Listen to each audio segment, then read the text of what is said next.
All right, so what we're going to do is make a hand. So create polygon primitive, cube. We're going to go up to mesh, smooth, do 2 divisions, go to object mode, shrink it down vertically, bring it up.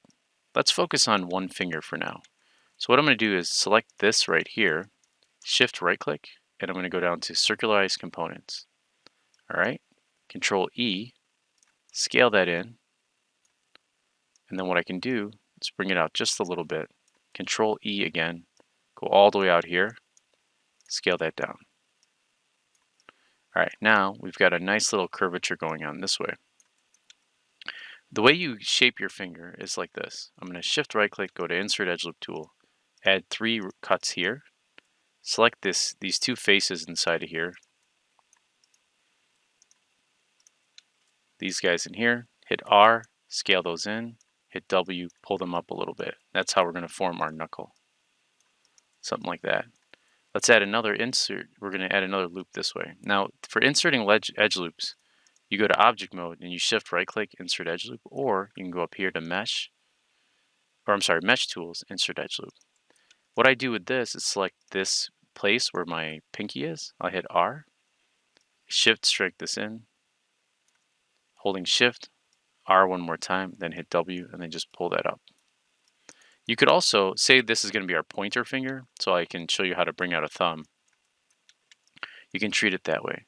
Another thing I like to do is insert a couple loops in here, and then just bring all of these faces in a little bit. Now, what you want to do here, though, is you want to make sure that you're bringing the fat of the bottom of the finger down, and that it goes into a divot here. So we're getting a nice curve that comes around that way. All right, our finger's coming along nicely. We want to make sure that this is just as wide. So let's go to object here.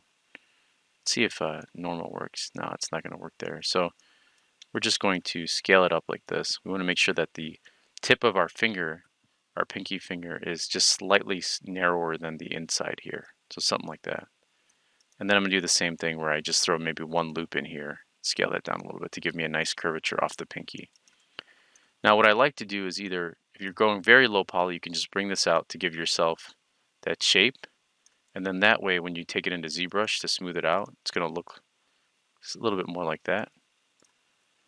So there's that. Now for the thumb, or I guess for the next finger, a trick that you can do is just sort of selecting these faces here. You can run a loop kind of this way, and this will sort of save you some time. Now this edge here, this vert, you can push it in, and that's going to help form that webbing. And then you select these 2 faces, scale it in a good amount, and then circularize that component. Now, what's cool about this is if I move this out a little bit this way, so that's compartmentalizing that area for me. It's spacing that out. Now, if I delete those faces, and I just go in here and I select all of these, I'm holding Control and Shift to select all of those. Let's deselect all of that. So we just want the finger, essentially. I'm going to Shift right click, and I'm just going to go to Duplicate Faces. So Duplicate Face, and then Object Mode, and Center Pivot on that. Now I can just rotate this and position it in place.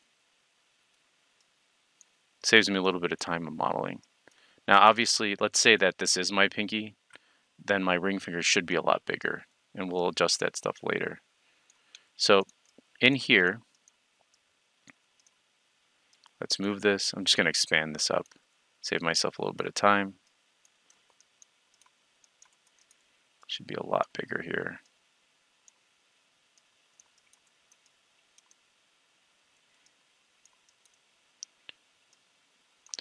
I'm going to center pivot, freeze transformations, and there we go. All right, let's combine these 2. So select both, shift right click, combine.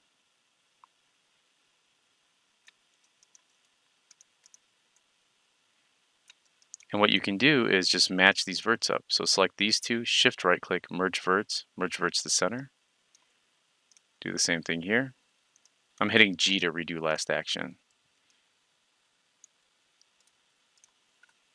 Something like this.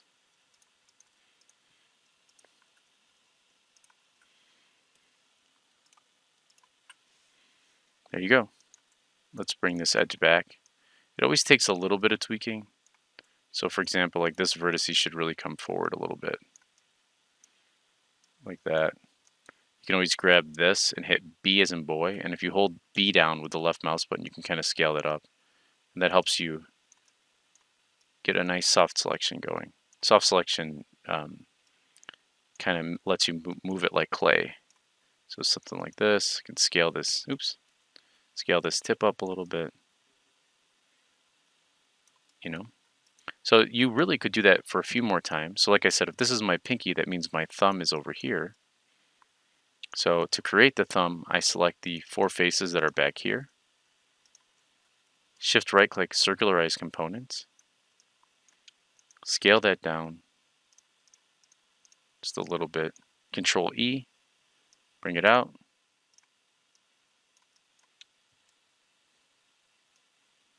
Like that. And there's your thumb. For the creation of the place where the wrist comes out of, you could just select all these faces that kind of come into here. Circularize those components. See how I'll still do that for you? And what I do is I shift, then shift again.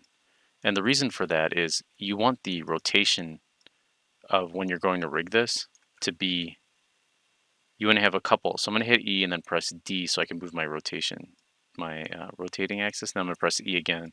But notice you want a little bit of freedom in the wrist, and then you want to put another bone here so that you can control sort of any sort of rotation in the arm. So I'm going to finish this in another video. I'm going to stop this one here. And what I'll do is in the next one, we'll come back and we will continue up the arm.